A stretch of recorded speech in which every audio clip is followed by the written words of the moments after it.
छत्तीसगढ़ में मंत्रिमंडल का विस्तार होने वाला है और ये कयास क्यों लग रहे हैं और आज इस खबर पर मैं बात कर क्यों रहा हूं, ये भी आपको बता देता हूं। दरअसल छत्तीसगढ़ मंत्रिमंडल में बहुत जल्दी नए मंत्री शामिल होने वाले हैं। छत्तीसगढ़ मंत्रिमंडल विस्तार को लेकर बड़ी खबर आई है, बहुत बड़ी खबर है, ये आपको मैं बता देता हूं। इस बार साय कैबिनेट में 4 नए मंत्री शामिल हो सकते हैं। कौन कौन हो सकते हैं? अमर अग्रवाल और गजेंद्र यादव मंत्री बनाए जा सकते हैं। राजेश मूणत, लता उसेंडी और पुरंदर मिश्रा का नाम भी मंत्री की रेस में शामिल है। इतना ही नहीं, मौजूदा कैबिनेट से 2 मंत्रियों के हटाए जाने की भी खबर है। क्या ऐसा भी हो सकता है? क्या ऐसा भी हो सकता है? क्योंकि आज प्रदेश के मुख्यमंत्री विष्णुदेव साय दिल्ली दौरे पर हैं और मुख्यमंत्री जब भी दिल्ली जाते हैं तो कैबिनेट विस्तार की चर्चा तेज हो जाती है। हम लोगों को भी रोजगार मिल जाता है, हम लोग भी ख्याली पुलाव पकाने लगते हैं।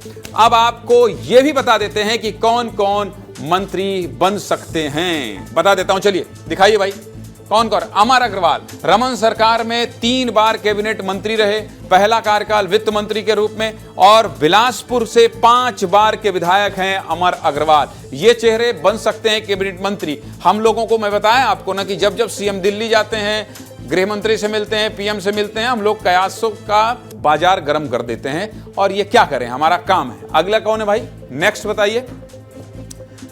गजेंद्र यादव का नाम जब भी मंत्रिमंडल के विस्तार की चर्चा होती है हम जरूर दिखाते हैं। गजेंद्र यादव विधायक पहली बार हैं, दुर्ग शहर से। किसको हराया है? अरुण बोरा को हराया है। इसके अलावा पिता बिसराराम यादव पूर्व प्रांत संघ चालक आरएसएस से इनका ताल्लुक है। अगला नाम क्या है? अगले हैं पुरंदर मिश्रा। ये चेहरे बन सकते हैं कैबिनेट मंत्री, उसमें पुरंदर मिश्रा का भी नाम शामिल है। विधायक पहली बार हैं, रायपुर उत्तर से हैं, पेशा सीए हैं, अभी राजधानी रायपुर से कोई मंत्री नहीं है, इसलिए एक चर्चा है कि पुरंदर मिश्रा भी बन सकते हैं। इसके अलावा अगला नाम क्या है? नेक्स्ट बताइए भाई। राजेश मूणत। राजेश मूणत 4 बार के विधायक रायपुर पश्चिम से रह चुके हैं, कैबिनेट मंत्री 3 बार रह चुके हैं, पूर्व प्रदेश अध्यक्ष युवा मोर्चा के रह चुके हैं और पूर्व सीएम डॉक्टर रमन सिंह के करीबी हैं, उनके विश्वास पात्र माने जाते रहे हैं जब जब सरकार में रहे हैं। अगला नाम क्या है भाई? अगला नाम है लता उसेंडी। ये 3 बार की विधायक कोंडागांव से, 2008 में कैबिनेट मंत्री रही हैं, राष्ट्रीय उपाध्यक्ष हैं भारतीय जनता पार्टी की और ओडिशा की प्रभारी भी हैं। इसके अलावा और कोई नाम है जो चर्चा में नहीं है? इसके अलावा और कोई नाम नहीं है। तो कुल मिलाकर मैं आपको यह बता दूं कि जब जब मुख्यमंत्री दिल्ली जाते हैं हम लोग ये ख्याली पुलाव पकाने लगते हैं कि मंत्री कौन कौन बन सकता है। लेकिन अब क्या मंत्रिमंडल के विस्तार की तारीख बहुत नजदीक आ गई है? क्या अब बस मंत्रिमंडल का विस्तार होने ही वाला है?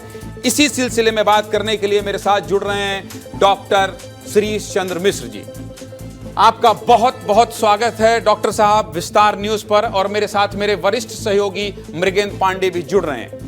मैं आपको इसलिए जोड़ा और मैंने इसलिए प्रयास किया कि आप विस्तार न्यूज में आप बैठे आज और मंत्रिमंडल विस्तार पर चर्चा करें, क्योंकि कई सरकारों को बनते बिगड़ते मंत्रिमंडल के विस्तार को देखते इसका आपको बहुत करीब से अनुभव है। इसलिए हम लोग पिछले 1 साल से तो चला ही रहे हैं शिरीष जी कि मंत्रिमंडल का विस्तार हो रहा है, विस्तार हो रहा है, विस्तार हो रहा है, पर विस्तार हो नहीं पा रहा है। अब इसको आप किस नजर से देखते हैं और क्या तारीख बहुत नजदीक आ गई है, ऐसा कह सकते हैं शिरीष जी? देखिए, पिछले साल भी जब चीफ मिनिस्टर साहब जून में दिल्ली गए थे तब भी इस बात की संभावना बहुत ज़्यादा जताई गई थी कि अब लौट के आने के बाद मंत्रिमंडल का विस्तार होगा, निगम मंडल का में लोगों की नियुक्तियां होंगी। लेकिन लोग बाग उसका इंतज़ार करते रह गए और अभी जाके निगम मंडलों में नियुक्तियाँ हुई हैं। अब निगम मंडल पूरे हो गए हैं, नगर निगम के चुनाव पूरे हो गए हैं, उसके अलावा पंचायतों के चुनाव हो गए हैं और भारतीय जनता पार्टी का जो संगठन का काम था वो भी लगभग पूरा हो गया। दोबारा प्रदेश अध्यक्ष बन गए किरण देव जी। अब जो बचा हुआ है वो मंत्रिमंडल में 3 पद हरियाणा के फार्मूले को माना जाए तो 2 नाम जो हैं वो बहुत प्रबलता से लिए जा रहे हैं। इसके पहले जो आपने बोला कि अभी ये संभावना क्यों ज़्यादा प्रबल है, क्योंकि सीएम का दिल्ली प्रवास हुआ है और ऐसी जानकारी कि राज्यपाल भी अभी प्रदेश के बाहर हैं, शायद वो 10 तारीख के बाद प्रदेश में उपलब्ध रहेंगे। इसलिए एक टेंटेटिव डेट जो मानी जा रही है वो 14 से 15 जून मानी जा रही है। क्योंकि लगातार सीएम के ऊपर भी दबाव है, क्योंकि ऐसे कई विभाग हैं जो सीएम के पास हैं, इससे उनके ऊपर भी लोड है। खासतौर पर स्कूल शिक्षा विभाग की बात करूं तो क्योंकि वो सरकार एक नई प्रक्रिया से गुजर रही है, युक्तियुक्तकरण हो रहा है, उसके साथ कार्रवाई हो रही है। क्योंकि सरकार चाहती है कि इतना बड़ा वर्ग जो सरकार से जो प्रदेश से जुड़ा हुआ है, विद्यार्थियों से जुड़ा हुआ है, यदि शिक्षकों की संख्या ही मान लें तो करीब करीब 3 लाख के आसपास होती है। ऐसे में सरकार चाहेगी कि कोई एक अच्छा मंत्री आए, और चूंकि अमर अग्रवाल जी का नाम है पहले से इसलिए भी चल रहा है कि वो एक सीजन्ड मंत्री रहे हैं और उनका जो बात व्यवहार और काम रहा है वो पिछली सरकारों में बहुत अच्छा रहा है। लेकिन जो मंत्री बन सकते हैं उसमें बड़ी संभावना अमर अग्रवाल और गजेंद्र यादव की, जो 2 नाम है। तीसरा नाम पुरंदर मिश्रा जी और राजेश मूणत के बीच में हो सकता है कोई नाम, क्योंकि पुरंदर मिश्रा इस बात को लेकर बहुत आश्वस्त हैं कि उनको शपथ लेनी ही है। अब बात आती है सरगुजा में मंत्रिमंडल के जो सदस्य हैं, जैसे भूपेश बघेल मंत्रिमंडल में दुर्ग संभाग में ज़्यादातर मंत्री वहाँ से थे। अभी इस सरकार में सरगुजा संभाग से मंत्रियों की संख्या ज़्यादा है, तो सरकार और वहाँ के जो मंत्री हैं उनमें से कुछ मंत्रियों का परफॉर्मेंस ठीक नहीं है। ऐसी एक संभावना है कि सरगुजा से किसी एक मंत्री को ड्रॉप किया जा सकता है, एक मंत्री जिसे बिलासपुर संभाग से भी ड्रॉप किया जा सकता है, ऐसी भी संभावना है। और चूँकि भारतीय जनता पार्टी, RSS और प्रदेश सरकार तीनों का फोकस बस्तर पर है, बस्तर को नक्सल मुक्त करने की डेडलाइन है 31 मार्च 2026। ऐसी स्थिति में और लगातार जैसा कि आप देख रहे होंगे खबरों में, आज लगातार तीसरे बड़े नक्सली का एनकाउंटर हुआ है और जिस तरह से वहाँ पे घटनाएं चल रही, तो सरकार का फोकस बस्तर पर है। ऐसे में एक संभावना लता उसेंडी की, चूँकि वो अभी बस्तर विकास प्राधिकरण के उपाध्यक्ष हैं, राष्ट्रीय उपाध्यक्ष हैं, उड़ीसा की सह प्रभारी रह चुकी हैं और उनकी एक छवि बहुत अच्छी है। एक मिलनसार महिला के रूप में, एक सक्षम नेता के रूप में उनकी छवि है। लेकिन एक वहाँ से चौंकाने वाला नाम केशकाल के विधायक का भी हो सकता है, फर्स्ट टाइम के विधायक हैं वो, तो हो सकता है नीलकंठ टेकाम या लता उसेंडी में से किसी एक व्यक्ति की संभावना है। तो जो मुझे अभी का परिदृश्य दिख रहा है उसके अनुसार प्रदेश में 5 मंत्री हो सकते हैं, और जो जैसा कि मैंने आपको बताया कि बिलासपुर संभाग से किसी एक OBC मंत्री को रिप्लेस किया जा सकता है, तो उसके बदले में बिलासपुर संभाग से भी एक OBC सीनियर लीडर को मंत्रिमंडल में इंडक्ट किया जा सकता है। शिरीष जी रोकते हुए एक सवाल ये पूछ रहा हूं कि बीच में भी इस तरह के सवाल उठे थे। बीच में ये कहा जा रहा था कि जिन मंत्रियों का परफॉर्मेंस ठीक नहीं है उन्हें एक मौका दिया गया है कि भाई साहब आप इतने दिन में अपने परफॉर्मेंस को सुधार लें और नहीं तो आपको इससे बेदखल कर दिया जाएगा। क्या इसको सच माना जाए? इसकी क्या उम्मीद है कि जो मंत्री गड़बड़ कर रहे थे वो अपना सब कुछ ठीक ठाक कर लिए हैं? और किन मंत्रियों का नाम चर्चा में था ये भी आपसे समझना चाहूंगा, अगर आप इशारा कर पाएं। जैसा कि आप OBC मंत्री बिलासपुर संभाग की बात कर रहे हैं, जैसा कि आप अंबिकापुर से एक मंत्री के परफॉर्मेंस की बात कर रहे हैं। शिरीष जी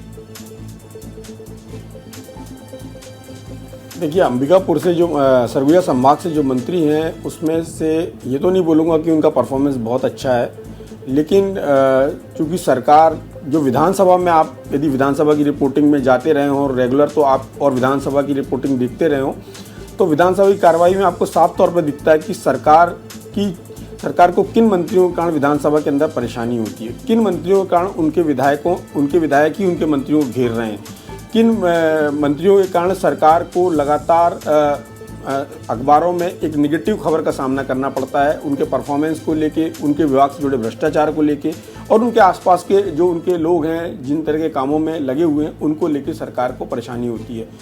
पिछली रमन सरकार के समय में भी ऐसा हुआ कि 2006 में रेणुका सिंह को ड्रॉप किया गया था, एक बार ननकीराम कंवर को ड्रॉप किया गया था। ऐसा जब 15% का फार्मूला आया तब बहुत सारे लोगों को ड्रॉप किया गया था। लेकिन जहाँ तक परफॉर्मेंस की बात है और भ्रष्टाचार की बात है, इन सब को मिला के, और जो चुनाव हुए हैं, लोकसभा का चुनाव, नगरीय निकाय का चुनाव, जिला पंचायत का चुनाव, इन चुनावों में जो मंत्रियों की भूमिका रही है उसको जोड़कर आपने देखा होगा कि जब चुनाव हो रहे थे, नगरीय निकाय चुनाव, तब एक मंत्री के ऊपर सवाल उठे थे। बीच चुनाव के मंत्री को विधानसभा के सत्र के दौरान उनको एक नोटिस जारी किया गया था, और लोकसभा चुनाव के दौरान भी उनके परफॉर्मेंस को लेकर बात उठी थी। तो ऐसे कुछ मंत्री हैं जो हो सकता है जिनको ड्रॉप किया जा सकता है। यदि वो ऐसे 2 मंत्रियों को ड्रॉप किया जाता है तो 2 नए वो लोग होंगे और उनके बदले में 2 नए लोग होंगे, और 3 जिनके नाम चल रहे हैं हरियाणा फार्मूले के अनुसार, उसमें अमर अग्रवाल का एक नाम और गजेंद्र यादव का नाम सुनिश्चित माना जा रहा है। तीसरे नाम को लेकर थोड़ी सी अभी स्थिति ऐसी है कि राजेश मूणत होंगे या पुरंदर मिश्रा होंगे, इसको लेकर है। लेकिन बस्तर से भी एक मंत्री को शामिल किया जा सकता है। बहुत कुछ आपने साफ कर दिया है शिरीष जी, आपने बहुत कुछ साफ कर दिया है। मैं मृगेंद्र पांडे के पास चलता हूं। मेरे वरिष्ठ सहयोगी हैं। मृगेन जी के पास भी कुछ इनसाइड स्टोरी रहती है, हमेशा कुछ न कुछ अपने पॉकेट से निकाल कर लाते हैं। मृगेन जी, आपके पास जो शिरीष जी ने बताया, इसके अतिरिक्त क्या जानकारी है मंत्रिमंडल को विस्तार को लेकर? जरा आप भी विस्तार न्यूज के दर्शकों को बता दीजिए। मृगेन जी। जी देखिए, हम लोग लगातार ये बता रहे हैं कि गजेंद्र यादव और अमर अग्रवाल तो मंत्री जिनका लगभग 99% फाइनल हो गया, पेच फंसा है रायपुर में ही, जो राजेश मूणत और पुरंदर मिश्रा के बीच। हालांकि एक चर्चा ये भी है कि पुरंदर मिश्रा के लिए बहुत बड़ी बड़ी लॉबी काम कर रही है उड़ीसा में, क्योंकि बहुत साल बाद सरकार आई है भाजपा की, राष्ट्रपति उड़ीसा से आती हैं, राज्य तो तमाम समीकरण जो बन रहे हैं वो पुरंदर मिश्रा की तरफ बन रहे हैं। हालांकि पिछली बार जो जनवरी में हमने खबर ब्रेक की थी, उस समय भी इन तीनों लोगों का नाम बताया था, और पेच यहीं आकर फंसा था कि रायपुर में एक ताकतवर नेता राजेश मूणत के पक्ष में खड़े हो गए थे और तमाम बातें आई थी। संगठन में काफ़ी प्रभावशाली रहे, सरकार में काफ़ी प्रभावशाली रहे। उन्होंने सीधे सीधे कह दिया था, ऐसे में पार्टी में बने रहना तक मुश्किल है।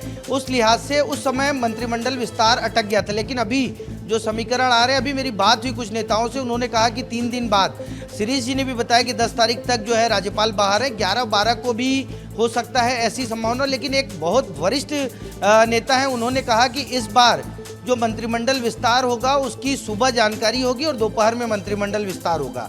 तो अभी जो हम लोग कयास लगा रहे हैं वो कयास ही है, फाइनल तारीख और फाइनल नाम अभी दिल्ली में बंद है। और मुख्यमंत्री अगर मृगेन जी, इस कयास लगाने में बहुत अफसोस नहीं करना है। हम क्या करेंगे, हमारा तो पेशा ही ये है। मुख्यमंत्री दिल्ली जाएंगे तो हम लोग कुछ न कुछ तो कयास लगाएंगे ही कि मंत्रिमंडल का विस्तार होना है। और जैसा कि शिरीष जी ने बताया कि पहले ये लग रहा था कि निगम मंडल का होगा, लेकिन पहले निगम मंडल का हुआ, फिर उसके बाद मंत्रिमंडल का विस्तार हुआ। फिलहाल बहुत बहुत धन्यवाद आपका शिरीष जी, और मृगेन जी आपका। शिरीष जी, आपसे इस तरह से बातचीत होती रहेगी। प्रदेश की राजनीतिक जो घटनाक्रम है उस पर आपसे इसी तरह से हम विस्तार लेते रहेंगे। आपने समय निकाला, इसके लिए बहुत बहुत धन्यवाद। आप दोनों का बहुत शुक्रिया।